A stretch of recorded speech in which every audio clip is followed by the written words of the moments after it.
সেভাবে দেখতে গেলে সবটাই তো অভ্যাস। ভালোবাসাটাও একটা অভ্যাস।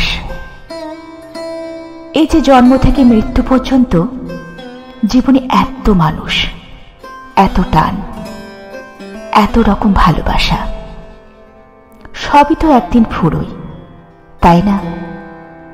জীবন যত এগোয় কিছু নতুন সম্পর্ক জীবনে জুড়ে যায়, কিছু পুরনো সম্পর্ক আলগা হয়। অভ্যাস বশে আমরা জীবনটাকে সেভাবেই মেনে নিই।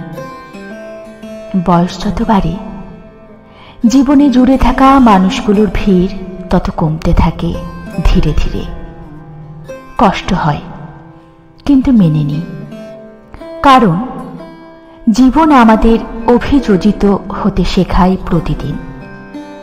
শেখায় টিকে থাকতে গেলে মানিয়ে নিতে হয় পরিস্থিতির সঙ্গে। আমরা মানিয়ে নিই, নিজেদের অভ্যাস প্রয়োজনে বদলে ফেলি এবং প্রতিদিন টিকে থাকার জন্য নিজেদের যোগ্যতর করে তুলি। জীবন যত এগোয় প্রয়োজনের তাগিদে আমাদের অভ্যাস বদলায়। পুরনো অভ্যাস ছেড়ে যায়, নতুন অভ্যাসে বাঁচি। হাসি মুখে এগোতে থাকি অভ্যাস বদলে নিয়ে।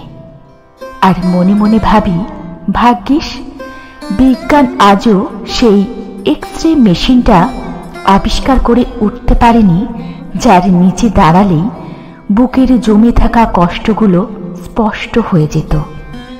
ভাগ্যিস।